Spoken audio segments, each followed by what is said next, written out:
आप कौन आ रहा है एडमिट। ठीक है। सो मैं अपना स्क्रीन शेयर कर रहा हूँ। आवाज़ नहीं आ रहा है? आ रहा है।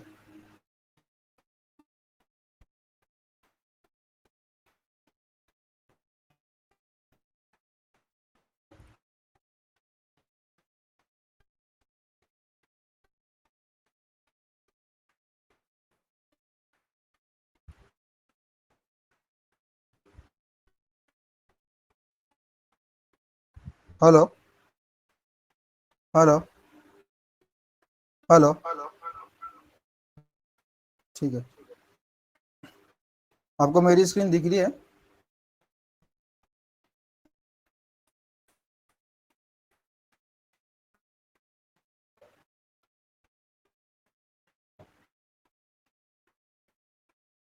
दीक्षांत, आपने हाथ उठाया, आपने आपको कुछ बोलना है क्या?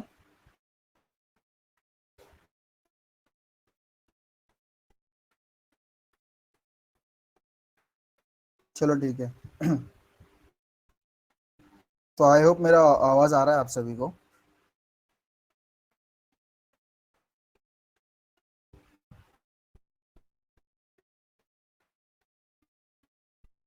सो चैट बॉक्स में, चलो एक चीज़ पहले करते हैं, मैं स्क्रीन शेयर करता हूँ। Chat box open for all है। मैं एक चीज़ कहता हूँ, बाकी लोग को आवाज़ आई थिंक आ रहा है, तो आपको ही नहीं आ रहा है। सो चैट बॉक्स में आप लोगों को क्या लगता है कि मार्केट में क्या होगा? मार्केट में सेलिंग कंटिन्यू रहेगी या मार्केट यहाँ से रिवर्सल कर सकता है? What do you feel? आपका जो भी नज़रिया है, जस्ट एक बार चैट बॉक्स में आप टाइप करके लिख दो, तो मैं जस्ट एक व्यू समझ में आए कि हमको सेशन किस तरीके से लेना है।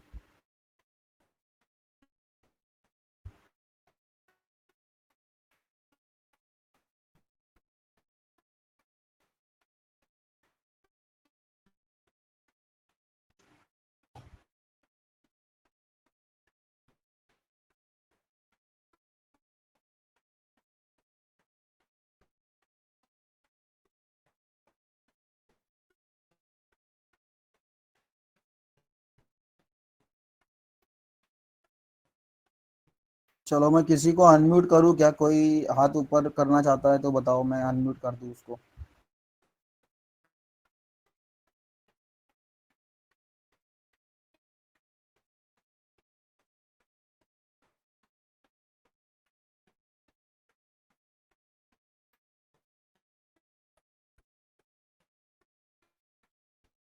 इसमें कोई गलत या सही की बात नहीं है, जो भी आपको फील होता हो मार्केट, क्योंकि हम आपके लिए ही है। आपको जो भी फील होता हो कि मार्केट में आपको क्या लग रहा है, क्या समझ रहा है, क्या नहीं समझ रहा है, वो आप जस्ट एक व्यू शेयर कर दो। It is not about right and wrong. Just ये समझना है कि आपको क्या लग रहा है, आप क्या समझ पा रहे हो मार्केट से, कि मार्केट कहाँ जा सकती है।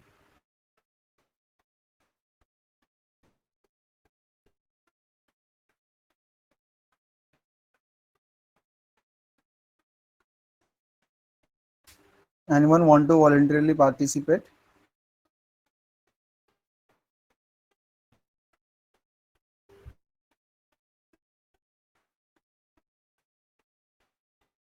दीक्षांत, आकाश, राकेश, निधि, एनीवन?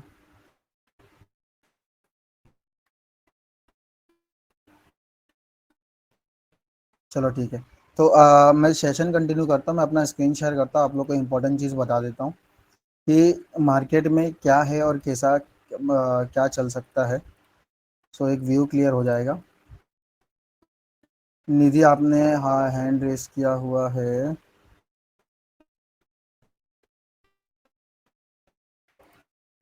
मैं आपको अनम्यूट का वो किया हूँ, आप देखो, बोल सकते हो।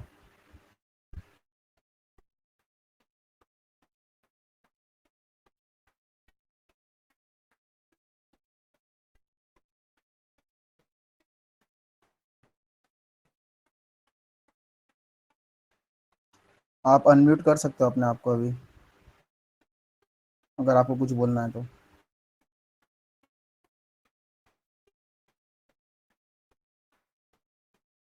चलो कोई बात नहीं। आई थिंक आपको कुछ लिखना है चैट पे, तो आप वो भी लिख सकते हो। अच्छा, आपने लिखा है चैट में? Okay. could reverse and go up a little bit, but uncertainty of US election is making it very difficult to predict. Could you share your views on US election result reaction? If Trump wins, then market bullish, and if Kamala wins, then market bearish. Is it true? Sir, out in a noisy space, can't talk. Okay, okay, okay. ठीक है, nothing. Very good question.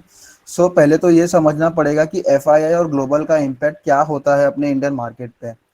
ठीक है, पहले तो वो समझ लेते हैं. उसके लिए मैं आपको अपने स्क्रीन पर लेके जाता हूँ कि सच में ग्लोबल के देखो इम्पैक्ट टेम्पररी और लॉन्ग टर्म दोनों में फर्क होता है. तो हम किस तरीके से मार्केट को समझना चाहते हैं वो बहुत इंपॉर्टेंट वैल्यू अपने लिए कंसिडरेशन में होना चाहिए. अगर हम कोई भी चीज को ब्रॉडर व्यू में देखेंगे, हमने अगर उसको बड़े पिक्चर से समझा तो ही हमको उसके छोटे पिक्चर का समझ में आएगा कि ये कुछ ही देर तक है या ये लॉन्ग टर्म परफॉर्म कर सकता है. चाहे वो हम कोई भी चीज में एक्सपर्टीज करते हैं, हमको वो चीज समझ में आती है over a period of time. तो मैं आपको कुछ डेटा है जो दिखाना चाहता हूँ. आपको मेरा स्क्रीन दिखता होगा, ठीक है.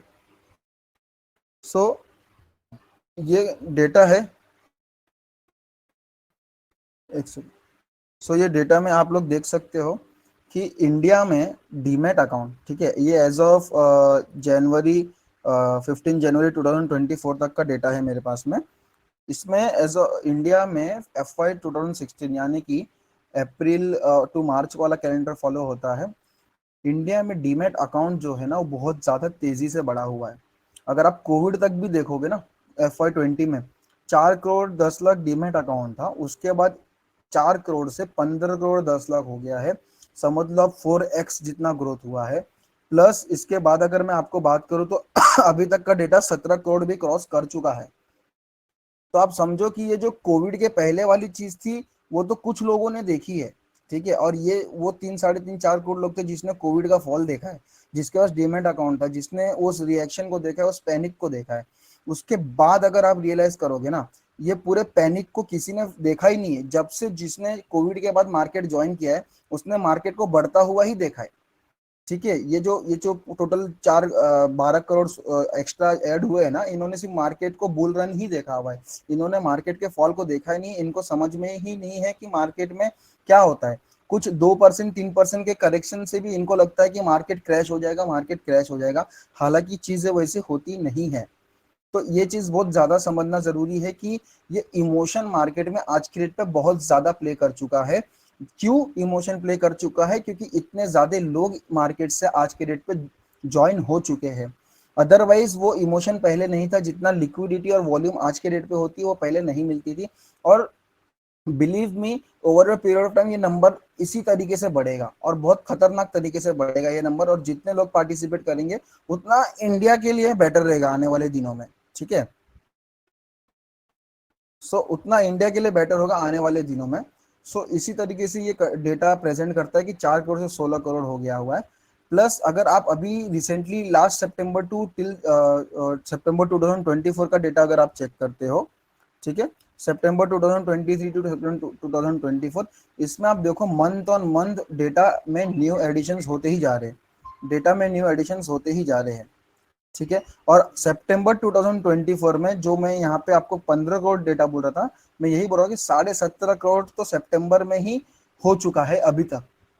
तो इतने डीमैट अकाउंट इंडिया में ऐड हुए हैं, यानी कि people are investing either through SIP और थ्रू इक्विटी और through mutual fund, whatever they are doing, but they are opening an account.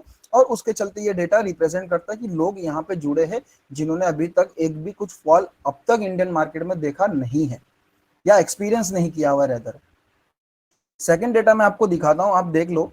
2018 से लेके 2024 का डेटा है ये हमारे पास में. FII की सेलिंग और DII की सेलिंग बाइंग दोनों. अगर आप 2020 में भी देखोगे, कोविड के जैसे ईयर में, कैलेंडर ईयर फॉलो करते हैं ये, जिसमें FII ने पहले तो बेचा स्टार्टिंग में. ये डेटा में तो ओवरऑल दिखेगा, इसके लिए आपको नंबर समझ में नहीं आएगा. इन्होंने सेलिंग किया पैनिक. इस सेलिंग के बाद DI ने भी सेलिंग किया, डोमेस्टिक इंस्टीट्यूशन इन्वेस्टर्स ने. फिर इन्होंने दबा के बाइंग की, जहां से मार्केट बूम हुआ. ये फेज के बाद से ये फेज के बाद से मार्केट में सिर्फ रैली ही कंटिन्यू हुई. क्यों? क्योंकि आप देखो 35,000 के सेलिंग के सामने 65,000 का बाइंग था।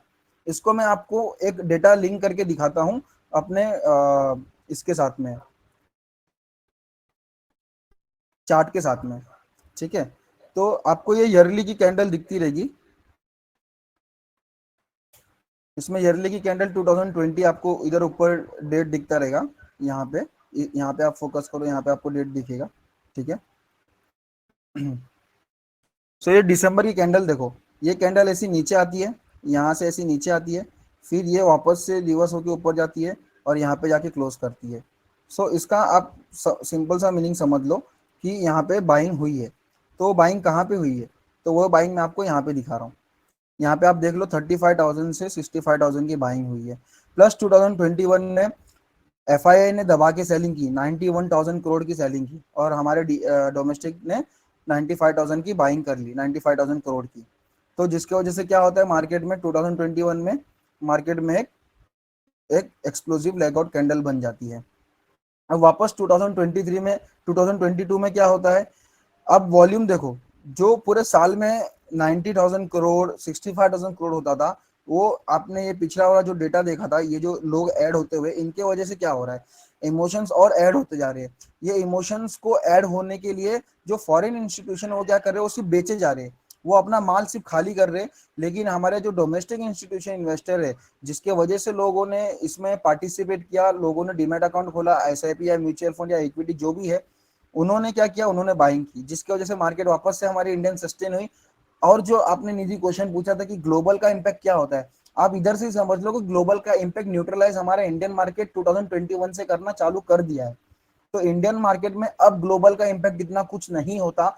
हाँ, कोई भी इवेंट अगर बिग इवेंट है, जैसे इलेक्शन जैसा इवेंट है, तो उसका आपको impact over a period of time उस शॉर्ट टर्म के लिए दिखेगा। बट अगर आप नजरिए से समझोगी तो आपको वो चीज over a period of time आपको फ्रूटफुल रिजल्ट ही देगा। अब 2023 का भी अगर आप डेटा देख लो, जिसमें एफआई ने फिर से सेलिंग की है, नेट नेट अगर मैं बात करूँ तो सेलिंग ही किया हुआ है 16,000 करोड़ का, और यहाँ पे डीआई ने फिर से 1,81,000 करोड़ की बाइंग की, और 2023 की कैंडल वापस इतनी बड़ी बन गई। और 2024 जो करंट ईयर चल रहा है, इसमें भी देखो ना, वापस से एफआई लगातार कोविड के बाद से लास्ट पिछले 4 सालों से अपना माल बेच रहे हैं, लेकिन हमारी इंडियन मार्केट पार्टिसिपेट कर रही है माल खरीदने में, जिसके कारण हमारा मार्केट ऊपर है। और ये हमारा market over a period of time ऊपर ही जाना है। क्यों? क्योंकि एसआईपी का जो इनफ्लो है, इतना ज्यादा इनफ्लो है ना, कि उसको आप मतलब देख भी नहीं सकते, इतना ज्यादा इनफ्लो है। वो फंड मैनेजर अपने पास पैसा रख के क्या करेगा, उसको मार्केट में लगाना ही पड़ेगा। तो उसको तो और अच्छा मौका मिल रहा है ना, अगर एफआईआई लोग बेच रहे तो वो खरीदेगा। तो मैं आज जनरल टॉपिक पे आपसे बात कर रहा हूँ, साइकोलॉजी समझो। जितने भी म्यूचुअल फंड में 500 रुपए लोग इन्वेस्ट कर रहे हैं, या आप मंथली एसआईपी कर रहे हैं, वो वॉल्यूम, वो क्वांटम को समझो, न जाने कितने लाख करोड़ की वैल्यू बनती है। तो फंड मैनेजर अपने पास थोड़ी ना रह सकता है, उसको तो इन्वेस्ट करना ही पड़ेगा। मैं ये नहीं कह रहा हूँ कि वो इक्विटी मार्केट में ही करेगा, अलग अलग क्लासेस होते हैं, डेट क्लास होता है, बॉन्ड्स होता है, अलग अलग जगह इन्वेस्ट करेगा, बट वो इंडियन मार्केट में ही जाएगा पैसा। तो जिसके वजह से आपको वो चीज देखने को मिल सकता है, ठीक है। सो आपको ये डेटा समझ में आया। सेकेंड डेटा मैं आपको दिखाता हूँ मंथ ऑन मंथ। अगर आप अक्टूबर की डेटा देखोगे, अक्टूबर 2024 का, जहां पे मैं अपना पॉइंटर रेस करा, रेड कलर का कर्सर आपको दिखेगा, तो ये अक्टूबर 2024 में 98,000 करोड़ तक का एफआईआई ने सेलिंग कर चुका है। जो कभी एक साल में होता था, वो एक महीने में हो गया है। आप समझो, ये 2021 का डेटा को देखो, जहां पे मेरा रेड कलर का कर्सर हाईलाइट हो रहा है, उसको देखो। 2021 में 91,000 करोड़ पूरे साल में उसने बेचा था। वो पूरे साल का वॉल्यूम वैल्यू एक पूरे मंथ में जो अभी तक कंप्लीट नहीं हुआ, उससे ज्यादा बेच चुका है। लेकिन उसके अगेंस्ट में क्या हमारे पास बायर है? हाँ, हमारे पास बायर है। तो अगर हमारे पास बायर है तो टेंशन किस बात का, क्यों इतना लोड लेना है? आपके सामने डेटा प्रेजेंट हो रहा है। आप देखो, सितंबर में देखो, दोनों ने बाइंग की, मार्केट ऊपर गई। अगस्त में फिर इन लोगों ने बेचा, लेकिन हमारे इंडियन वाले ने बाइंग की। जुलाई में फिर वही हाल हुआ, दोनों ने बाइंग की। जून में दोनों ने बाइंग की, मार्केट एकदम अच्छे से बूम हुआ। तो आप जब जब देखोगे, जब जब मार्केट बूम हुआ है ना, तब तक मंथ ऑन मंथ आपको जो डेटा दिख रहा है यहाँ पे देखो, आप मंथ ऑन मंथ एडिशन देखो कैसे हुए। जून जुलाई में मार्केट बूम हुआ, जून जुलाई में डेटा ऐड हुए। अगस्त में बूम हुआ, डेटा ऐड हुए। सितंबर में बूम हुआ, डेटा ऐड हुए। अक्टूबर में डीमैट अकाउंट का डेटा देखना, उसमें ड्रॉप दिखेगा। क्यों? क्योंकि लोगों का इमोशन ही होता है जो मार्केट में चलता है, और जिसने अपने इमोशन पे काबू पाया वही वही मार्केट में अच्छे से कंटिन्यू वेल्थ क्रिएट कर सकता है। मैं तो बोल रहा हूँ, रोज का जो करना है वो तो बात की बात है, बट वो अच्छे से वेल्थ बिल्ड कर सकता है, लेकिन उसको मार्केट को डीपली समझना पड़ेगा। तो ये बहुत एक इंपॉर्टेंट पॉइंट है जो मैं आपको बताना चाहता हूँ कि आप लोग फिलहाल मार्केट को लेके जो पैनिक में हो और बहुत सी चीजें आपके माइंड में चल रही है, उस चीजों को एक कलेक्टिव सोर्स ऑफ इंफॉर्मेशन के साथ कलेक्ट करके अपने सामने रखने की कोशिश करो और समझो लॉजिकल कि हो क्या रहा है। यहाँ पे कुछ चीज ऐसा कोई गेम प्ले नहीं है कि जो just with in 1 day 2 day 3 days में आपको दिखेगा। मैं पूरे ईयरली की प्रेडिक्शन अपने ग्रुप में ऑलरेडी शेयर कर चुका था कि निफ्टी में ईयरली परफॉर्मेंस कैसा होगा, और वही हो रहा है। मार्केट ने ऑल टाइम हाई देने के बाद करेक्शन किया, मैं आपको डीपली समझाऊंगा आगे चल के, ठीक है। अगर आप देखोगे मार्केट में जो जिससे मार्केट बनता है, ठीक है, मार्केट में फाइनेंशियल सर्विसेज 33% का वेटेज रखता है, आईटी 13% का वेटेज रखता है, ऑयल एंड गैस कंज्यूमेबल 11% का वेटेज रखता है, FMCG sector 8.5%, auto sector and components 8%। तो आप समझ लो जो जो टॉप के 5 सेक्टर्स है वो मार्केट के 75% का वेटेज रखते हैं, और यही 5 सेक्टर जो है 75% वेटेज रख के मार्केट को पूरा तरीके से कंट्रोल करते हैं। तो अगर मैं अपने ग्रुप में भी, आप मेरे को देखोगे कि मैं अपने ग्रुप में एफएमसीजी सेक्टर के लिए लास्ट वीक से ही मैं बोले जा रहा हूँ कि अब एफएमसीजी सेक्टर को ऊपर भागने से कोई नहीं रोक सकता। ऑटो सेक्टर में मेरे को किसी ने 1-to-1 पूछा था, मैंने बोला था कि ऑटो सेक्टर भी बुलिश है। ऑयल एंड गैस में थोड़ा सा टाइम लगेगा, लेकिन ये भी यहाँ से रिटर्न हो सकता है मार्केट के सपोर्ट से। आईटी सेक्टर भी हाईली बुलिश है, मैंने ऑलरेडी बोल चुका था। फाइनेंशियल सर्विसेज में तो मैं ऑलरेडी स्ट्रांग हूँ from since last couple of बहुत सारे महीनों से मैं फाइनेंस सेक्टर में स्ट्रांग हूँ, और मैं अभी भी बुलिश हूँ फाइनेंस सेक्टर में। उसके पीछे कंप्लीट रीजन बताता हूँ। तो आपको जब ये चीज का आइडिया होता है कि भाई पूरा मार्केट 75% ये 5 सेक्टर से चलता है और ये 5 सेक्टर बुलिश है, तो आपको डरना क्यों है इंडियन मार्केट से।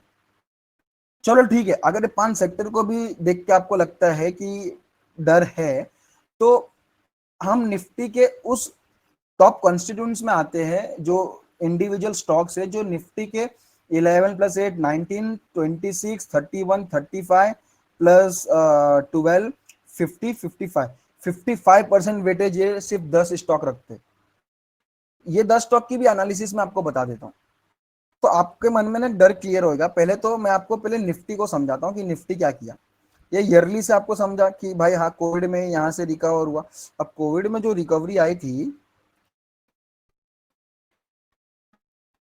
ठीक है, वो आपको यहाँ ईयरली का डिमांड जोन दिखेगा। ये हम लोग जो जब कोर्स कराएंगे तो आपको सिखा देंगे कि कैसे करते, तो आपको समझ में आएगा। इस ईयरली के डिमांड जोन के अंदर यहाँ पे हाफ ईयरली का भी डिमांड जोन था, ठीक है। उस हाफ ईयरली की डिमांड जोन में आती है प्राइस और ऊपर जाती है, ठीक है। अभी फिलहाल आप ये समझो, क्योंकि आपको मैंने वैल्यू दिखा चुका है जो आपने बाद में देखा। जब ये चीजें घटना हो रही थी तब तक एज अ ट्रेडर हमको वैल्यू नहीं दिखती है, हमको प्राइस सब कुछ बता देती, तब वो डेटा बाद में रिप्रेजेंट होता है, ठीक है। अब हाफ ईयरली का ये डेटा, अब कैंडल ने, मार्केट ने नया हाफ ईयरली का डिमांड जोन बना दिया यहाँ पे, ठीक है। अब क्वार्टरली का देखो, 22,455 से लेके 21,140 का नया क्वार्टरली का डिमांड जोन बना दिया। उसके नीचे मार्केट ने और एक क्वार्टरली का डिमांड जोन बनाया 20,200 से लेके 18,830 का, ठीक है। तो जस्ट ये क्वार्टरली का व्यू है। तो अगर मैं बताता हूँ मार्केट में अगर बुरे से बुरा हालत होगा भी तो क्या होगा, 22,500 से लेके 21,140, इससे नीचे तो मार्केट को जाना ही नहीं है। यहीं से मार्केट 30,000 चली जाएगी। अगर ये लेवल टच भी होता है ना, वर्स्ट से वर्स्ट सिनारियो में बता रहा हूँ, अगर हम अभी स्टॉक्स को डिटेल में समझेंगे तो हमको पूरा क्लियर व्यू पता चलेगा। ये वर्स्ट से वर्स्ट सिनारियो बता रहा हूँ कि क्वार्टरली मतलब अपने आप में बहुत बड़ा होता है। हम जब कोर्स को करेंगे तो हम उसको सीखेंगे। तो ये आप समझो कि क्वार्टरली में जब इतना इंपॉर्टेंट हो गया तो वो व्यू हमारा इतना स्ट्रांग हो गया कि हाँ भाई अब मार्केट जो है वो गिरेगा तो कहाँ तक गिर सकता है, कि हाँ भाई 22,500 तक भी गिरेगा तो हमारे पास अपॉर्चुनिटी है मार्केट में। और 2,000 पॉइंट भी गिरेगा तो हमको पैनिक होने का जरूरत नहीं है, क्योंकि हमको पता है कि यही 2,000 पॉइंट के बाद मार्केट यहाँ से 10,000 पॉइंट ऊपर जाएगा। तो ये तो एकदम खुशी की बात होनी चाहिए। हमको राइट टाइम पे राइट इन्वेस्ट करना चाहिए, यहाँ पे अच्छे अच्छे पोर्टफोलियो हमको बनाने चाहिए, अच्छे स्टॉक्स हमको आइडेंटिफाई करने चाहिए और उसको हमको एड ऑन करने चाहिए। तो अगर मैं आपको एक इंपॉर्टेंट पॉइंट बताता हूँ आपको जब ये रैली जो आपने देखा था ईयरली की, जब कोविड के बाद रैली आई थी, कोविड का जो रैली आई थी ना, मैं देखो ये रैली की बात कर रहा हूँ, ये जो रैली आई थी कोविड के बाद, इसके बाद हर एक मंथली के डिमांड जोन में प्राइस आती है, होल्ड करती है, फिर जाती है, होल्ड करती है, फिर जाती है, होल्ड करती है। फिर ये जो मूव था ना, ये वन साइडेड मूव था। तो मैंने अपने यूट्यूब के वीडियो में भी इसके बारे में शेयर किया था, अगर आप लोग ने देखा होगा तो। नहीं देखा होगा तो चैनल पे अभी भी अपलोडेड है। जब ये वन साइड मूव आता है ना, तो ये बहुत एक डरावना मूव होता है। क्यों? क्योंकि बायर को ऐसा क्या दिख गया मार्केट में जो वन साइडेड सिर्फ खरीद ही जा रहा है। तो कभी ना कभी वो जो यहाँ पे बाइंग किया होगा इंसान, ठीक है, राइटिंग इसमें अच्छे से नहीं बन रही है, मैं बात वो कर लूंगा। तो जो यहाँ पे बाई किया होगा, वो कभी ना कभी तो बेचेगा ना। ऐसा नहीं बोल रहा कि वो यहाँ पे बाई किया हुआ इधर ही बेचेगा, वो बहुत सारे जगह बेच चुका होगा। लेकिन ये बहुत अनहेल्दी मूव है, ये इतना जो स्ट्रेट गया ना, ये बहुत अनहेल्दी मूव था। यही वो दो कोविड के बाद लोगों ने देखा है, जो भी डीमेट अकाउंट जो मैं आपको स्टार्टिंग में डेटा दिखाया हूँ, इन्होंने यही मूव को देखा है, इन्होंने कभी करेक्शन को देखा नहीं है।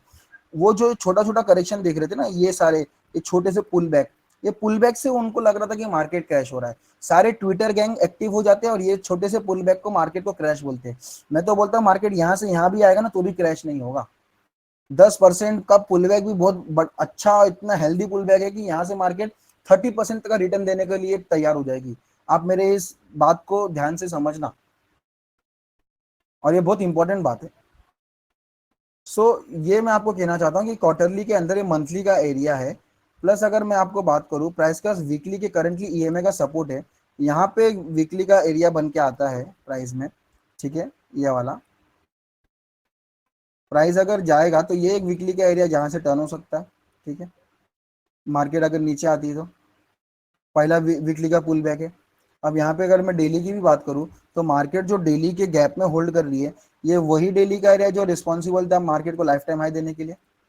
जहाँ पे मार्केट आज पूरा दिन, लास्ट 2 दिन से आप देख रहे हो, जो ये सेलिंग यहाँ से आई थी धड़ाम धड़ाम धड़ाम, कोई भी एरिया नहीं रोक रहा था, इसने भी नहीं रोका, इसने भी नहीं रोका, ये पूरे गार्बेज ने भी नहीं रोका। तो ऐसा क्या है कि ये एरिया में आते ही, प्राइस टच करते ही मार्केट रुकने लग गई। क्यों? क्योंकि ये एरिया ने यहाँ से मार्केट को लाइफ टाइम हाई दिया था। बट क्या सर ये मार्केट एरिया को रिस्पेक्ट करेगा? नहीं करेगा, तोड़ सकता है, नहीं तोड़ सकता है। और बहुत से पैरामीटर होते हैं जो हमको आगे चल के डीपली एनालिसिस करके समझ में आता है कि मार्केट में एक्चुअली होगा क्या। तो ये पैनिक से तो डरना नहीं था, मेरे को तो पहले से ही पता था कि सेलिंग आएगी। पोर्टफोलियो अगर आपका बहुत ज्यादा डाउन है तो पोर्टफोलियो इसलिए डाउन है क्योंकि आपने मिड कैप और स्मॉल कैप में इन्वेस्ट किया हुआ है। लार्ज कैप के पोर्टफोलियो इतने डाउन हुए भी नहीं है, ठीक है। और अगर मैं बात करूं तो एक डेली का ब्यूटीफुल सा एरिया ये है, देखो बहुत ज्यादा जबरदस्त एरिया है। जिस दिन मार्केट ये एरिया को भी अगर टच कर लिया ना, 23,000 का एरिया, यहाँ से भी मार्केट के अंदर दम है कि मार्केट यहाँ से एकदम बूम मचा सकता है। अगर जो मैंने क्वार्टरली का एरिया मार्क किया ये अगर हो गया तो 30,000 पार तो कंफर्म है। अगर यहाँ से भी अगर मार्केट मूव किया ना, तो यहाँ से भी आपका पोर्टफोलियो मार्केट ऊपर लेके जा सकता है। साथ ही साथ 22,133 का लेवल है, वहां से भी मार्केट ऊपर लेके जा सकता है। तो जस्ट आप राइट लेवल और राइट अपॉर्चुनिटी का वेट करना समझिए पेशेंसली, वहीं से आपको मार्केट का एवरेजिंग समझेगा। तो ये तो निफ्टी का ओवरऑल व्यू मैंने आपको समझाया, ठीक है। अब निफ्टी का ओवरऑल व्यू जो बनता है वो फाइनेंशियल सर्विसेज से बनता है, जो 33% वेटेज रखता है। तो सर उसका क्या है, फिन निफ्टी का क्या लॉजिक है? देखो फिन निफ्टी का भी आपको बता देता हूँ, ठीक है।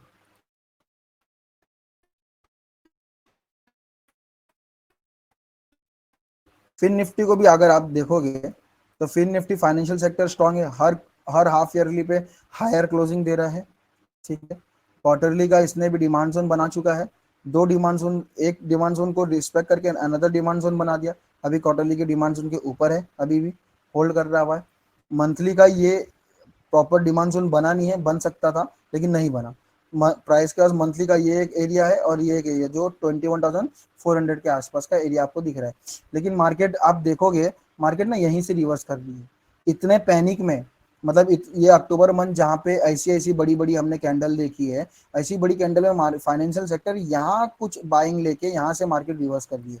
मतलब ऐसे एरिया में क्या है, मतलब सोचने वाली बात है ना कि ये एरिया में ऐसा क्या है कि जहाँ जहाँ से मार्केट इतना स्ट्रांग मूव कर रही है। जरूरी नहीं कि सेक्टर की वजह से होता है, स्टॉक की वजह से भी होता है, ठीक है। मेन वो गेम पूरा समझ में आएगा धीरे धीरे आगे आगे।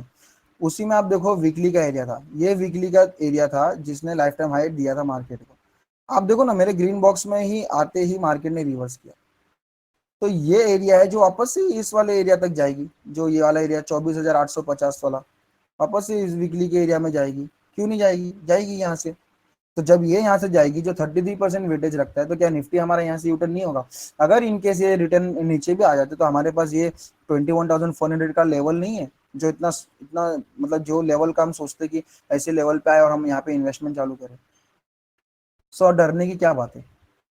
33% जो हाईली वेटेज है वो इतना बुलिश है, वीकली में देख लो इतना बुलिश है, डेली में देख लो यार, डेली में जो ये आती है बाइंग आती है यहाँ पे, सेलिंग आती है, सेलिंग को खत्म कर देता है ये पूरा डेली का गार्बेज एरिया। और ये जो एरिया डेली का अभी भी बाकी है, तो बहुत ज़्यादा ब्यूटीफुल एरिया है।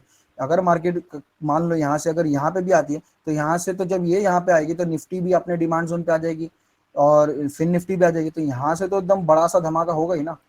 मैं ये नहीं कह रहा हूँ कि ये जो धमाका है आपको एक ही दिन में दिखेगा, बट यहाँ से तो होना ही है। क्योंकि यही सब जो खरीदारी बिकवाली आपको मैंने दिखाई थी स्टार्टिंग में, यही सब एरिया है ना जहाँ पे एफआई ने बेचा है, एफआई ने खरीदा है। जो आप देख रहे थे ना सेलिंग बाइंग, डीआई ने कहाँ बाइंग किया सेलिंग किया, यही सब एरिया बनता है ना, और कहाँ पे बनता है। ठीक है। इसके बाद आपका 33 आईटी सेक्टर। मैं आईटी सेक्टर के बारे में कब से चिल्ला रहा हूँ कि IT sector highly highly bullish है। मैंने रिसेंटली अपने टेलीग्राम ग्रुप में भी डाला था आईटी सेक्टर के बारे में।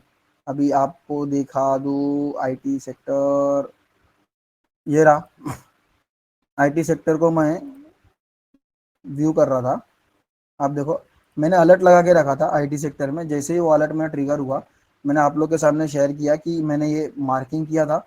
ये डेली का ब्यूटीफुल सा एरिया था जहाँ पे एंट्री मिलेगी और प्राइस ऊपर जाएगा। प्राइस ऊपर चली गई, यहाँ पे सारे स्टॉक इतने ज़्यादा 11-11 10-10% भागने लग गए। ठीक है, आईटी सेक्टर। अब वो आईटी सेक्टर का भी मैं यहाँ पे भी आपको थोड़ा सा हल्का सा व्यू दे देता हूँ।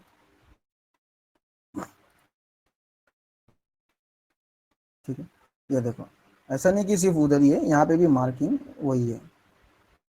पहले से ही ये लेवल पे अपने को कॉन्फिडेंस था, क्यों अपन इतने टाइम से ट्रैक कर रहे हैं। अब आईटी सेक्टर ने क्या किया है, ये जो टॉप था, ये सप्लाई एरिया था, वो आपको बाद में समझेगा चीज़ें। ये क्वार्टरली का नया डिमांड जोन बना दिया। ठीक है, आईटी सेक्टर ने हाफ ईयरली का भी डिमांड जोन बना दिया, क्वार्टरली का भी बना दिया। लाइफ टाइम हाई जहाँ पे मार्केट है उस ऐसे पोजीशन पे मार्केट होल्ड कर रहा है। और मंथली में भी देखो जहाँ पे बड़ी बड़ी ग्रीन रेड कैंडल बनी है, वहाँ पे हमारा आईटी सेक्टर भी ग्रीन कैंडल पे ही क्लोज हो रहा है, बेस कैंडल पे। तो तो फिर आईटी सेक्टर मंथली में भी स्ट्रॉन्ग व्यू दिख रहा है, तो फिर क्यों डर रहे हो आप? मंथली में भी यहाँ पे स्ट्रॉन्ग व्यू है, वीकली में भी देखो, इतना पूरा वीक जहाँ पे पूरा मार्केट टूट गया वहाँ पे आईटी सेक्टर होल्ड कर रहा है। डरने की कहाँ बात हो रही है इसके अंदर? पूरा सेक्टर यहाँ पे होल्ड कर रहा है, छोटे से वीकली के एरिया से ही होल्ड कर रहा है, जहाँ पे हमारा वीकली का ईएमआई और एवरेज प्राइस और नजदीक जाया जा रहा है, और सपोर्ट एक्स्ट्रा सपोर्ट मिल रहा है। डेली का देखो एक भी डिमांड जोन नहीं ब्रेक हुआ है। पूरे कंसोलिडेशन को मैंने जिया है अपने आंखों के सामने, रोज हर एक कैंडल को देखा है। इतना कैंडल को देखा है तभी तो मुझे पता था कि जब यहाँ पे आएगा तो मैं अच्छा पैसा कमा सकता हूँ इसके अंदर। यही तो एक होता है तरीका देखने का। अब आईटी सेक्टर भी आपके सामने दिख गया। हाँ कि बॉस अब इतने सारे में से हमारा 40% से ज्यादा 45% तो मार्केट यहाँ से बुलिश दिख रहा है। मैं ये नहीं बोल रहा कि मार्केट कल से ही बुलिश होगा। अब आप चीजों को समझो, जो चीज दिख रही है उसके ऊपर बातें होगी। ठीक है, ऑयल एंड गैस सेक्टर को हम लोग देख लेते हैं, लेकिन मार्केट बुलिश है। थोड़ा बहुत निफ्टी डाउन आएगा जिसकी वजह से थोड़े बहुत सेक्टर नीचे आ सकते हैं, बट वो वहां से आ सकते हैं। देखो ये भी लास्ट 2 दिन से होल्ड कर रहे हैं, ये वाले लेवल से होल्ड कर रहे हैं। जो इलेक्शन का फॉल था, इलेक्शन के फॉल के बाद जहाँ से इतनी बड़ी रैली आई थी, ये भी होल्ड करना अच्छे लेवल पे होल्ड कर रहा है। वीकली के मूविंग एवरेज जो कभी आई थिंक 2023 के बाद कभी भी टेस्ट नहीं हुआ है, उस मूविंग एवरेज का सपोर्ट लिया है। तो अल्गो ट्रेडिंग भी तो अपने बाय ऑर्डर डालेगा। ऐसा तो नहीं है कि सिर्फ हम अकेले ही खरीदते हैं, इतने सारे लोग खरीदेंगे। ये एरिया भी स्ट्रॉन्ग बुलिश है। एफएमसीजी, जहाँ पे अभी मैं बस बहुत ज़्यादा स्ट्रॉन्ग हूँ, हाईली बुलिश हूँ एफएमसीजी में।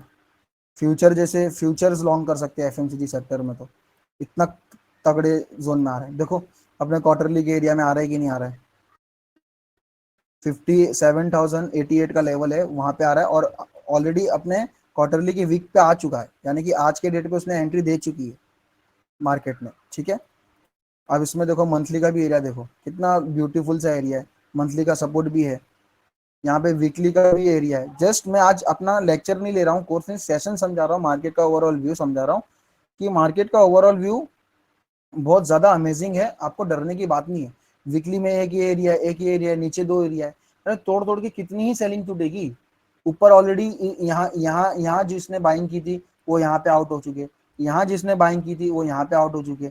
अब कितने बार लोग लोग ट्रैप होंगे, कहीं तो एक्चुअल जेन्युइन बायर होगी ना, कहीं तो एफआई की बाइंग होगी ना एकदम जबरदस्त वाली। तो वो ऐसे सब एरिया होते जहाँ पे वो बाइंग किए होते। तो ये चीज को आपको बहुत समझना बहुत ज्यादा जरूरी था, इसके लिए मैंने लाया कि अब सेक्टर भी इतना बुलिश दिख रहा है आपको। ठीक है, तो आप एफएमसीजी भी देख लो, मैं क्यों चिल्ला रहा हूँ कि बुलिश है बुलिश है, क्योंकि उसके पीछे का लॉजिक है, रीजन है। डेली का लेवल देख लो, मैंने ऑलरेडी अपनी एंट्री मार्क करके रखी हुई है, मैंने ग्रुप में भी शेयर किया। ये अगर एंट्री यहाँ पे टूटता है तो मैं ये नीचे वाले गैप से एंट्री प्लान करूंगा, मेरा ऑलरेडी मार्किंग है। तो डरने जैसी कोई बात नहीं है। प्लस अगर मैं ऑटो सेक्टर की बात करूँ तो ऑटो सेक्टर तो अच्छा खासा ट्रैप कर दिया लोगों को। मतलब मैं आपको एक छोटा सा स्क्रीनशॉट भी शेयर करता हूँ। वो बंदे का नाम क्या था, रुको मैं याद करता हूँ, क्या था उसका नाम। ठीक है, ऑटो सेक्टर भी मैं आपको दिखा देता हूँ। ऑटो सेक्टर में क्या हो रहा है, ऑटो सेक्टर ने रिसेंटली इस वाले वीकली को तोड़ दिया था, जहाँ से लोग एकदम पैनिक हो गए कि आई ऑटो में क्रैश आ गया, ऑटो में क्रैश हो गया। ऑटो ऑटो का भी मंथली एकदम ये एरिया है एकदम ज़बरदस्त। इसमें क्वार्टरली का एरिया बहुत नीचे है, लेकिन मंथली और वीकली को अगर मैं देखूँ तो वीकली का ये करंट जो इलेक्शन वाले के बाद से जो मूव आया था वो ये वीकली का एरिया है, जहाँ पे मार्केट अभी अप्रोच कर रहा है। ठीक है, अगर मैं डेली की बात करूँ तो जब मार्केट कंटिन्यू 26,700 से लेके 24,500, ऑलमोस्ट मार्केट ने 26,700 से लेके 24,500, 2200 2300 पॉइंट का मार्केट कंटिन्यू सिर्फ 1 2 3 4 दिन में फॉल किया। तो ऐसा ये लेवल पे क्या था जो मार्केट को इस लेवल ने ऑल टाइम हाई दे दिया। इस लेवल पे मार्केट के पास में ये डेली का डिमांड जोन था यहाँ पे। ठीक है, ये डेली का डिमांड जोन था जिसको मार्केट टच करती है, वापस आती है और यहाँ से चली जाती है। अब यहाँ पे इतने फॉल होने के बाद मार्केट क्या करता है कि यहाँ पे 2 दिन, मतलब यहाँ पे आप समझ लो इसकी क्लोजिंग देखो, ये वाली कैंडल की 6 अगस्त वाले कैंडल की OHLC आपको दिख रहा होगा। तो सी देखो, सी क्या है 24,520। नेक्स्ट डे की ओपनिंग देखो 25,000। सो 500 पॉइंट का गैप अप सेक्टर में, समझ रहे हो, इतना तगड़ा फॉल के बाद 500 पॉइंट का गैप अप होना, फिर वही 500 पॉइंट पे सस्टेन हो रहा, फिर वापस से उससे ज्यादा गैप अप होना, फिर वापस उस गैप को फिल करना और मार्केट नया ऑल टाइम हाई देना। अब जब ऐसे कंसिडरेशन में मार्केट जब नीचे आती है, उस जोन पे आती है जहां पे मार्केट ने बार बार रिस्पेक्ट किया है, तो वहां से मार्केट क्यों नहीं मूव करेगी। यहाँ पे ऐसा क्या हुआ जो, क्योंकि ये गैप अप कराना आपके मेरे बस की बात तो है नहीं, हम रिटेल तो करा नहीं सकते। इसको करा था कौन है, प्री मार्केट में FIDI करा सकते। तो इतना स्ट्रांग उन्होंने गैप अप कराया 500 पॉइंट और वहां से मार्केट को ऊपर लेके चले गए। अब जब मार्केट वहां से नीचे आ रही तो हमारे पास एक जो करंट लेवल है ये है, अगर ये लेवल ब्रेक होता है, ये लेवल का ब्रेक होने का चांस ज्यादा है, क्योंकि जो भी यहाँ पे ऑर्डर से पीक होके जा चुके हैं। अब ये अगर लेवल ब्रेक भी होता है तो हमारे पास दूसरा बैकअप लेवल है ना, ये वाला 23,777। और सबसे ब्यूटीफुल अगर मैं आपको बताऊं, निफ्टी में भी जो करंटली बना हुआ है, निफ्टी में, निफ्टी भी देखो ये डेली के गैप में है। और इसके पहले जब निफ्टी में ये आया था ना, मूव आया था ना, वो आप मूव समझना। जब निफ्टी जब करेक्शन की थी तब वो जो मूव आया था वो मूव आपको बताना चाहता हूँ। जब सब बोल रहे थे कि निफ्टी गिरेगा गिरेगा, अगस्त अगस्त वाला मंथ था जो स्टार्टिंग का वीक, जहाँ पे निफ्टी को जापान वाला क्राइसिस हुआ था ना कुछ, तो उसमें देखो, ये अगस्त वाला वीक आपको समझाता हूँ। ये वो एरिया था निफ्टी का, ठीक है, यहाँ पे 26 जून वाला, जहाँ पे अगस्त में प्राइस आती है। ये 125 मिनट का एरिया है, यहाँ पे आपको स्क्रीन बहुत छोटा दिखता रहेगा, ये एरिया है। ठीक है, ये वाला, ये एरिया से मार्केट ने रिवर्स किया था। इसकी एनालिसिस मैंने अपने ग्रुप में पहले भी डाली थी, तभी भी।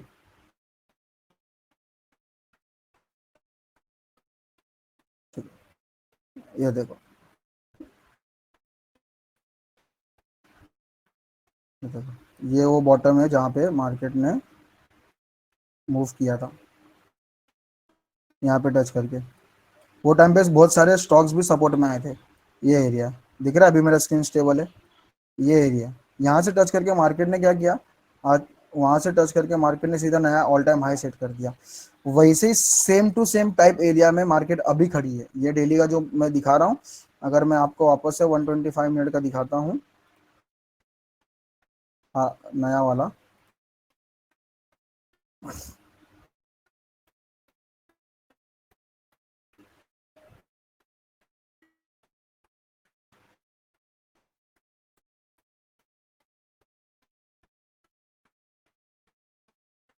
ये देखो, देख रहे हो लास्ट कितने सेशन से मार्केट यहाँ पे कंसोलिडेशन कर रही है। ये देखो, जूम करके दिखा रहा हूँ, ये देखो कैसे होल्ड कर रही है। सो इंडिकेशन नहीं है कि यहाँ पे बायर जो सेलर थे वो एक टाइम के बाद थक चुके हैं, यहाँ से यहाँ तक गिराते गिराते। अगर ये एरिया भी टूटता है तो ये देखो इतना ब्यूटीफुल सा एरिया हमारे पास में। ये देखो, ये देखो, ये गैप देखो, यहाँ से नहीं मार्केट रिवर्स कर सकती है, कर सकती है। बहुत सी चीज़ें हैं, परम्यूटेशन कॉम्बिनेशन उसके साथ में। ठीक है, अकेला सिर्फ ये एरिया रिस्पॉन्सिबल नहीं होगा मार्केट को पलटने के लिए। ये मार्केट सिर्फ एक एक एक से नहीं पलटती है। तो आपको समझ में आ गया, हमने सेक्टर देख लिया, सेक्टर तो हाईली बुलिश है, तो मार्केट में क्यों टेंशन लेना। और यूएस का जो इलेक्शन है उसमें भी टेंशन नहीं लेना। डोनाल्ड ट्रंप जीतेंगे तो उनका मार्केट के लिए मोटिवेशन हमेशा ज़्यादा होता है। वो नए नए एसेट क्लास हमेशा लेके आते हैं डोनाल्ड ट्रंप। वो कभी क्रिप्टो को सपोर्ट करते हैं, कभी कोई न्यू कॉइन इन्वेस्ट करते हैं। तो उनका तो मार्केट को लेके हमेशा इन्वेस्टमेंट हाईली है। तो ट्रम्प आते तो मार्केट तो डेफिनेटली बुलिश होना ही है। बट क्या यूएस मार्केट में हमको कुछ ऐसा दिख रहा है जो मार्केट टूट सकती है? मुझे तो कोई रीजन नहीं दिख रहा है मार्केट टूटने का। गवर्नमेंट कोई भी आए, ग्लोबल थोड़ी पूरी खाली हो सकती है। जितने भी पीएमआई, सीपीआई, जो भी रिजल्ट वाले डेटा, सब सब अच्छा है। जो भी एस्टिमेट थे, एस्टिमेट से ज्यादा ही आए, खराब तो आई नहीं। अगर आप हाईली वेटेड स्टॉक्स की बात करोगे, एचडीएफसी बैंक, उसने भी देखो उसने भी क्या जबरदस्त किया। मैं एचडीएफसी बैंक का भी अगर आपको बताऊं, एचडीएफसी बैंक एनालिसिस मैंने अपने ग्रुप में डाला था। ये देखो, ये मैंने डाला था 8 अगस्त को। ठीक है, 8 अगस्त को मैंने डाला था। ये मैंने यहाँ पे क्या डाला था कि reacted from level which created level not date gate but still holding. ठीक है, during recent selling pressure globally market shown bullish sign and buying strength, 1 month consolidation after book profit booking. इसके बाद क्या हुआ मार्केट में, HDFC bank में? देखो, आपको पास्ट की चीजें दिखा रहा हूँ ना, जहां से हम लोग ने उसका व्यू मैच किया था। देखो, उसके बाद से मार्केट वापस से ऊपर जाती है, फिर वापस से आज वो लेवल पे मार्केट होल्ड कर रही है। अब H D F C bank भी इस अपने क्वार्टरली के एरिया से चलती है। मंथली में जहाँ पे पूरी पूरी lag out grey red candle बन रही है मार्केट में, वहाँ पे ये मार्केट ऊपर ही जा रही है यहाँ पे। और वीकली में भी अपने लेवल सप्लाई को टेस्ट करके मार्केट वीक पूरा खत्म होने आया, फिर भी इसमें मार्केट अब सस्टेन कर रही है। वरना मार्केट अपने हाई पे जब जब H D F C bank गई है, चाहे वो ये हाई हो, चाहे ये हाई हो, चाहे ये हो, तब तक मार्केट इमीडिएटली सेम वीक से ही रिवर्सल आया है। बट क्या ये वीक में ऐसा हुआ है क्या? अपने हाई पे रिटर्न जाने के बाद मार्केट सस्टेन कर रही है यार। कहाँ कहाँ कुछ आपको सेलिंग दिख रहा है? समझ रहे हो आप? लॉजिकली समझो चीजें, लॉजिकली जो दिखता है उसको समझो, लॉजिकली समझो उसको आप बार। ठीक है, तो ये लॉजिक है वो चीज का। तो market H D F C bank यहाँ पे सस्टेन कर रहा है। ठीक है, मैं एक बार के लिए सारा डिलीट कर देता हूँ। ठीक है, अब यहाँ पे वीकली का भी एरिया बना हुआ है H D F C bank में। ठीक है, यहाँ पे डेली में भी देखो मार्केट एकदम अपने एकदम टॉप पे, यहाँ से आज सेलिंग लेके थोड़ा नीचे आता है, फिर भी यहाँ पे कहीं ना कहीं बायर बोलते हैं कि हाँ मैं कंट्रोल में हूँ। वरना इसके पहले तो जिस दिन सेलिंग आती थी टॉप से, वो पूरी की पूरी लाल कैंडल बन जाती थी। बट आज की नहीं बनी है, क्योंकि finance sector, banking sector, private जो है वो स्ट्रांग है।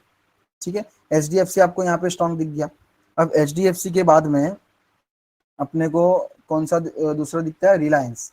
देखो, रिलायंस तो ऐसे लेवल पे ना कि मतलब पूछो ही मत, इतना स्ट्रांग लेवल है रिलायंस में।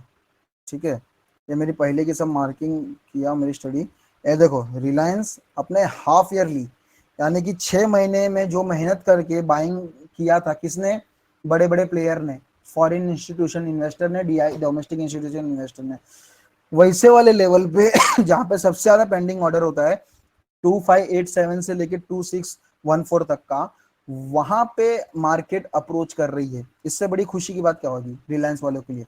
लेकिन सबको क्या लग रहा है कि रिलायंस अब यहाँ से दम बेकार हो जाएगा, सारा ट्विटर अकाउंट यहाँ से रिलायंस को ये वाले लेवल पे बोल रहा है, 2200 के लेवल पे रिलायंस आ जाएगा।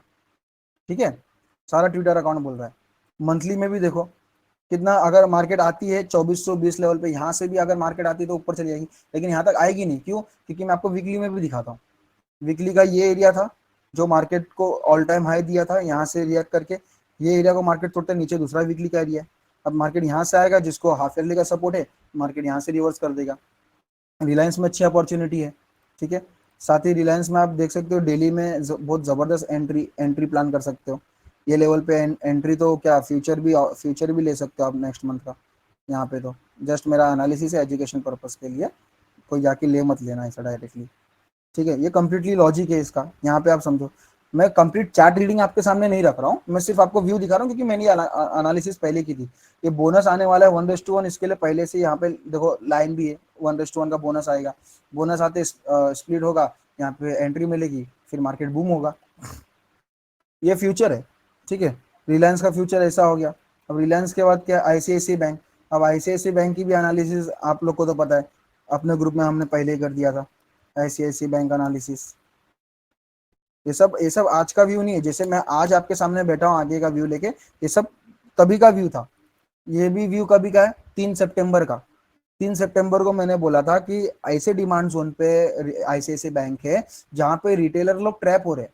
क्यों? क्योंकि वो डिमांड जोन के आने के पहले मार्केट में कोई सेलिंग प्रेशर नहीं दिखा, और ये सेलिंग प्रेशर तब नहीं दिखा जब पूरे अगस्त में सेलिंग प्रेशर था जापान के वजह से, पूरे हफ्ते में, स्टार्टिंग के वीक में। ठीक है, तो वहां पे मार्केट आने के बाद मार्केट ऐसे लेवल पे होल्ड कर चाहिए जहां पे डेली का डिमांड जोन ने लाइफ टाइम हाई दिया था। ठीक है, अब यहाँ पे वही पिक्चर होने के बाद आईसीआईसी बैंक ने क्या किया दोस्तों, मैंने बोला था आईसीआईसी बैंक यहाँ से ऑल टाइम हाई चले जाएगा, तो सारी चीजें बोली थी, वो सारी चीजें हुई है। देखो मैंने बोली थी कि नहीं, यहाँ पे देखना, आईसीआईसी बैंक, हैशटैग डालता हूँ, क्या लिखा है, ICICI bank new all time high. ये जो न्यू ऑल टाइम हाई वाला है इसको देखो, आईसीआईसी बैंक में take a lead, current market price 1228 can go till all time high 1258 यहाँ से। और मार्केट ने क्या किया, नया ऑल टाइम हाई सेट कर दिया 1360 का, देख रहे हो, ये लाइफ टाइम हाई सेट कर दिया। तो मार्केट में अभी भी स्ट्रांगनेस है, अभी भी वो डेली के डिमांड जोन में है, जहाँ पे डेली और वीकली का ईएमए का भी सपोर्ट मार्केट को अच्छे से मिला हुआ है। यहाँ पे भी वीकली का एरिया देखो, वीकली के एरिया पे टच करके मार्केट इस वीकली के डिमांड जोन में आके मार्केट ऊपर जाती है। आईसीआईसी बैंक में भी हमारा व्यू स्ट्रांग हो गया। इन्फोसिस, आईटी सेक्टर का, जब आईटी सेक्टर स्ट्रांग है, आईटी सेक्टर में हाईएस्ट वेटेज इन्फोसिस रखता है, तो जब वो स्ट्रांग है तभी ना जाएगा। देखो वीकली के एरिया में होल्ड कर रहा है इतने अच्छे खासे, इतने सेम सेम पिक्चर हमने आईटी में भी मैंने आपको समझाया था, सिमिलर स्ट्रक्चर आपने देखा होगा, वैसे स्ट्रक्चर से जा रहा है। बाकी जो मेरे गेम चेंजर वाले है जो मैंने लिखा है अल्टीमेट गेम चेंजर, ये सब आपको बाद में समझेगा, अभी नहीं समझेगा। ठीक है, ये आईटी देखो यहाँ पे स्ट्रांग है। आईटी के बाद आईटीसी, आप एफएमसीजी में जो हाईली वेटेज है, जब ये सारे लोग स्ट्रांग है तो मार्केट क्यों गिरेगा यार। ये देखो अपने ट्रैप लेवल के पास अप्रोच कर रहा है। अब आपको ट्रैप लेवल आगे चल के समझे क्या होता है। अब जब ये जो भी ट्रैप लेवल, ये ट्रैप लेवल कौन सा है मालूम है, कैसा ट्रैप लेवल है, इसका मैजिक आपको मैं दिखाता हूँ। ट्रैप लेवल का मैजिक देखना है आपको, देखो समझ में आएगा।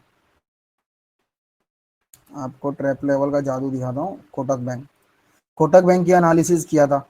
ठीक है, कोटक 2.5 साल से कंसोलिडेशन कर रहा है, सेम लेवल से रिजेक्शन मिल रहा है। कोटक बैंक में मल्टीपल टाइम सेम एरिया से सेलिंग प्रेशर देखने को मिल रहा है। पहला हडल मैंने मार्क किया था, ये है। दूसरा हडल मैंने ये मार्क किया हुआ है।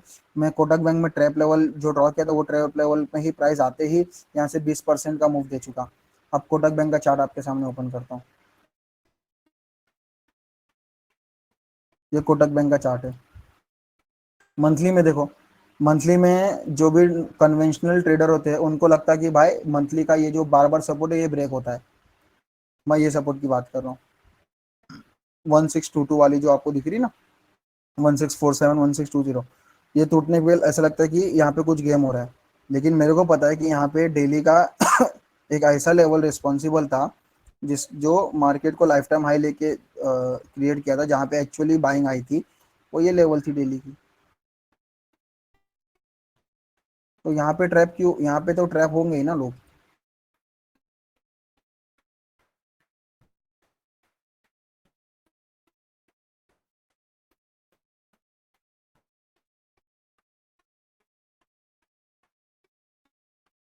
आती है मार्केट यहाँ पे, क्या करती है यहाँ पे, सीधा बाउंस करती है। ठीक है। और मैंने जो वीकली पे आपको बताया था कि ये, मैंने वीकली पे आपको ये बताया था कि पहला हर्डल है, पहले हर्डल से मार्केट नीचे आती है कि नहीं आती है, आपके सामने देखो। ये पिक्चर यहाँ पे बनेगा, फ्यूचर में बनेगा, वो मैंने आपको 8 अगस्त को बताया था कि ये पहला हर्डल है जहाँ पे मार्केट आएगी, यहाँ से नीचे आएगी। क्या हुआ मार्केट में वैसा, देखो वो पहले हर्डल पे मार्केट आई, क्या मार्केट नीचे आई, हाँ आई, मार्केट आई। अब यहाँ से मार्केट जा रही है, अब क्या मार्केट सेकंड हर्डल को जाएगी, जो ये वाला है, जो मैंने वहाँ पे मार्क किया हुआ है, ये वाला हर्डल मेरे चार्ट में भी मार्किंग है, वो मैंने यहाँ पे भी मार्किंग किया हुआ, ये हर्डल जाएगी, जाएगी, फिर नीचे आएगी, फिर यहाँ से तोड़ देगी। तो ये जो फ्यूचर है ना मार्केट का, ये चार्ट ही आपको बता सकता है, टेक्निकल एनालिसिस ही पूरी सच्चाई है। आपको मेरे कोर्स में समझ में आएगा वो चीज़ कि टेक्निकल एनालिसिस से बड़ा कुछ होता ही नहीं है मार्केट में। ठीक है। ये जो प्राइस है ना, प्राइस कैन नेवर लाई। ठीक है, आपको सारे रेशियोज फंडामेंटल सब कुछ गलत दिखा देंगे, लेकिन ये प्राइस कभी आपसे झूठी नहीं बोलेगा यार। उसका गहराई आपको बाद में समझेगा, आज का सेशन यहाँ पे आपको मैं समझाना चाहता हूँ। ठीक है। कोटक देख लो, आईटीसी देख लिया, भारतीय एयरटेल। अब भारतीय एयरटेल का हिस्ट्री मैं अपने चैनल पे दिखा दूँ, जो जो टॉप हाईली वेटेज है ये सब में, तो मैं हमने मूव आने के पहले ही पकड़ा था ना दोस्तों। देखो, पहले बोल दिया था कि भाई इसको रडार पे रखना, यहाँ से फट सकता है। यहाँ से आने के बाद इसने क्या किया, ऑल टाइम हाई सेट कर दिया 1523 के लेवल से। क्या ये इसकी मार्किंग मेरे चार्ट में थी पहले से, बिल्कुल थी। हवा में थोड़ी काम करते हैं अपन। ये देखो, भारती एयरटेल,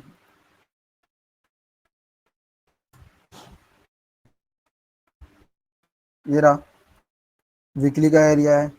ये देखो डेली का एरिया, ऑलरेडी मार्क किया था। यहाँ से मार्केट क्या करती है, 15 लेवल पे आके मैंने यहाँ पे एंट्री दी था, यहाँ से मार्केट लाइफ टाइम हाई लगाती है। क्यों? क्योंकि इसके पीछे का भी कंप्लीट थियरी था मेरे पास में, अभी वो समझाने का टाइम नहीं है, बट लॉजिक देखो। और आज के डेट पे भी जहाँ पे पूरी मार्केट गिर रही है, वहाँ पे टेलीकम्युनिकेशन में भारतीय एयरटेल सस्टेन कर रहा है।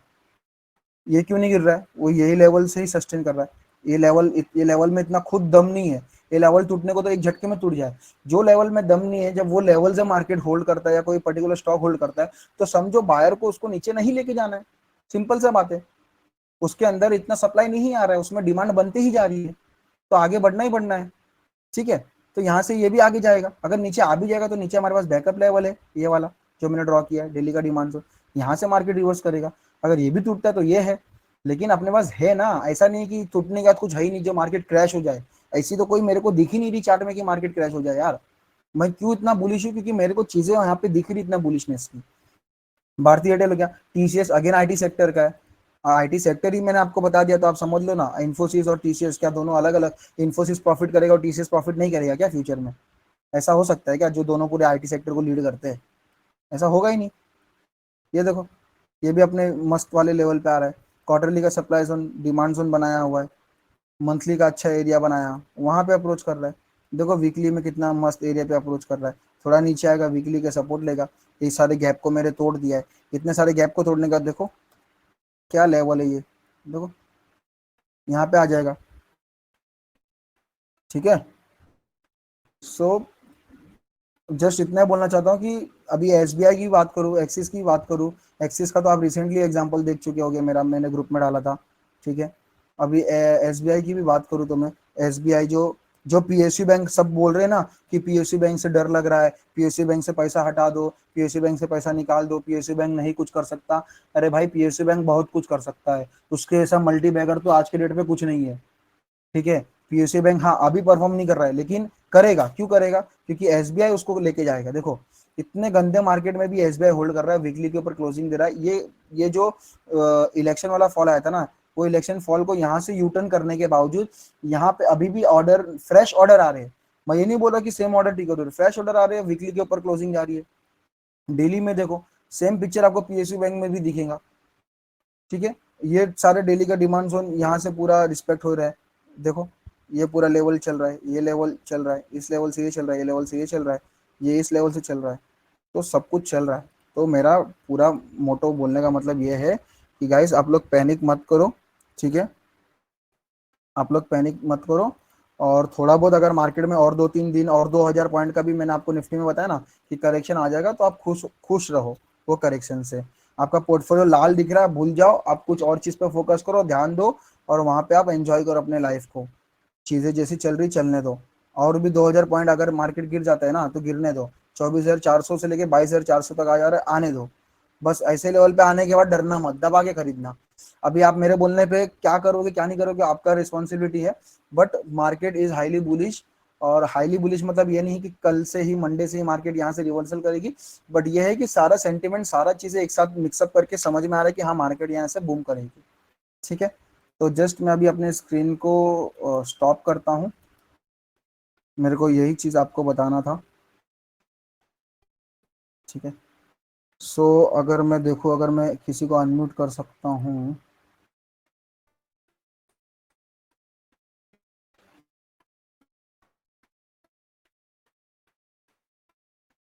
ठीक है।